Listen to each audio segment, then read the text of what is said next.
Nongeye kubasuhuza muri kumwe na Dr. Aristarque MUGANGA. Uyu munsi ngiye kubasobanurira urwungano ngogozi. Ni ukuvuga uko bigenda iyo tumaze kurya, uko umubiri utunganya ibyo twariye kugeza igihe bisohokeye tugiye kuri toilette. Urwungano ngogozi ni inzira ibyo kurya binyuramo kuva bitamiye igihe urimo kurya ukava mu kanwa, umuhogo, igifu, amara kugeza bisohotse igihe ugiye kwituma. Ni inzira ifite uburebure bwa metero 9 zose uramutse uyirambuye, ku buryo ibyo kurya bikomeye bishobora kumaramo amasaha 36, naho ibyo kurya byoroheje bikamaramo amasaha 8. Kuva mu gifu kugera mu rura ruto bishobora gufata amasaha nk'6, ariko aho bitinda cyane ni mu rura runini bishobora kumara umunsi wose, ni ukuvuga amasaha arenga 24 kugira ngo bibe byakamutsemo amazi yose. None se muri ayo masaha bigenda gute? Digestion cyangwa igogora bikorwa gute? Mu gifu imbere haba hameze hate? Naho se mu mara? Ibyo nibyo ngiye kugusobanurira mu minota mike. Iyo utamiye ibyo kurya, ururimi rutangira kubigaragura mu kanwa, ukabihekenya ukoresheje amenyo, ari nako byivanga n'amatembabuzi aturuka mu mvubura z'amacandwe aba yiganjemo ibinyabutabire bita amylase. Amacandwe yivanga n'ibiryo bikoroha, bigakora inombe imanuka mu muhogo. Iyo ibyo byo kurya bimanutse mu muhogo, akanyama bita epiglote gahita kamanuka kagafunga inzira y'umwuka kugira ngo bitayobera mu bihaha. Ibi niko Imana yabiremye. Kugira ngo bimanuke mu muhogo, umuhogo ugenda wikaya wongera wikaya, inombe y'ibiryo ikagenda yisunika buhoro buhoro kugira ngo bitakuniga, bikamanuka bityo mpaka byituye mu gifu. Igifu ni umufuka waba ungana n'akajerekani ka litiro 3 kiramutse cyuzuye neza ku muntu mukuru. Mu gifu haba hibereyemo uruvange rumeze nk'igikoma rugizwe n'ibyo kurya byacagaguwe na acide. Iyi nombe y'ibiryo iguye mu gifu, igifu gihita kiyimenaho acide ituruka mu mikaya yacyo ikayicagagura. Hanyuma igifu kikajya kikaya buhoro buhoro kugira ngo ibirimo byivange n'iyi acide maze bicagagurike neza. Nk'uko mubibona rero, igifu cy'umuntu ntabwo yakigira nk'uko bamwe babitekereza, ahubwo kigizwe n'inyama yuzuye imihiro myinshi kandi kizengurutswe n'imikaya igifasha kuvangavanga ibiryo biba bikirimo. Iyo umuntu arwaye igifu, acide nyinshi igenda yangiza uruhu rwacyo ku buryo kimera nk'icyababutse kigatukura cyane. Hanyuma buhoro buhoro hakazamo udusebe duto duto cyangwa tunini bita peptic ulcers dushobora no kugera aho dutobora igifu umuntu akaba yanapfa. Indi ndwara iteje akaga mu gifu ni kanseri y'igifu. Ishobora guhitana umuntu mu gihe kitageze ku mezi 6 uramutse uyirwaye. Iyi ariko reka tube tuyiretse, nzagutegurira ikiganiro cyihariye cyayo. Reka noneho twikomereze. Ibyo kurya bisohoka mu gifu byamaze kuba imvange y'igikoma cyoroshye bita chile, maze bigakomeza bigana mu rura ruto. Bigisohoka mu gifu ariko bimaze kwinjira mu mara, hari inyama iri munsi y'igifu bita pancreas cyangwa se impindura mu Kinyarwanda, nayo ifite umwenge usuka mu mara uruvange rw'imisemburo ifasha mu igogora.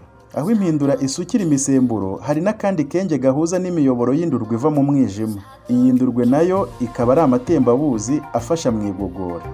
Iyo ibiryo bimaze kwivanga n'indurwe ndetse n'imvubura zituruka mu mpindura, bikomeza mu rura ruto. Uruhu rw'imbere mu rura ruto rukozwe n'utwoya duto duto duhura n'imitsi y'amaraso agera mu mara. Utu nitwo tunyunyuza intungamubiri mu byo twariye. Uko cya gikoma cy'imvange y'ibyo kurya byashwanyagujwe n'imisemburo kigenda gitambuka mu mara, ni nako tutwoya two mu mara tunyunyuzamo intungamubiri z'amoko atandukanye, zigahita zihinguka mu dutsi duto tw'amaraso tuba turi muri utu twoya, maze bikajya mu maraso gutyo. Igikoma kijya kurangira kunyura mu rura ruto ruzingazinze rwa metero hafi 6, intungamubiri hafi ya zose zavuyemo. Hanyuma bikisuka mu rura runini. Urura runini rwo rufite umwenge mugari ariko ugiye uciyemo imihiro myinshi. Urura runini narwo runyunyuza intungamubiri nke zisigaye, ari nako runyunyuzamo amazi mu buryo ibyari igikoma bisigara ari ibikatsi by'imyanda gusa. Aha mu rura runini niho ibyo kurya bimara igihe kinini, kuko kunyunyuzamo amazi yose n'intungamubiri zose zisigaye bishobora gutwara amasaha arenga 24. Ibikatsi by'imyanda bisigaye nibyo twita amazirantoki. Aya asohokera mu rura runini aho rurangirira bita mu kibuno, umuntu akaba agiye kwituma atyo. Hari indwara nyinshi zishobora kwibasira urura ruto n'urunini.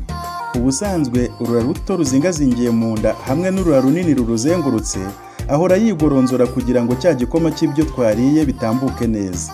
Ibi babyita peristalsis cyangwa se peristaltisme mu Gifaransa. biba bucece ku buryo wowe udashobora kubyumva. Ariko iyo wariye ibiryo bitameze neza cyangwa bikakugwa nabi cyangwa iyo digestion itari gukora neza, aya mara arushaho kwigoronzora yihuta kandi agasakuza ku buryo ushobora kubyumvira hanze. Ibi ni byo abenshi bita ko ari inzoka zirimo kugonga, ariko mu by'ukuri si inzoka. Inzoka zo mu nda nyinshi ziba ari nto cyane ku buryo hari na zimwe zitaboneshwa amaso, urugero nka Amibe, Entamoeba coli, Trichomonas n'izindi. Ariko niziboneshwa amaso nka Ascaris na Tenia n'izindi, nazo ntizikunze gukura ku buryo zageraho zivuga ziri mu nda ngo umuntu abyumvire hanze. Ibyo tuba twumva bivuga ni amaraba yigoronzora, gusa bishobora guterwa n'uko inzoka zo mu nda zatumye igogora ritagenda neza, maze amara akarushaho kwigoronzora mu buryo budasanzwe. Ubundi burwayi bukunda kuboneka mu nda ni diyare.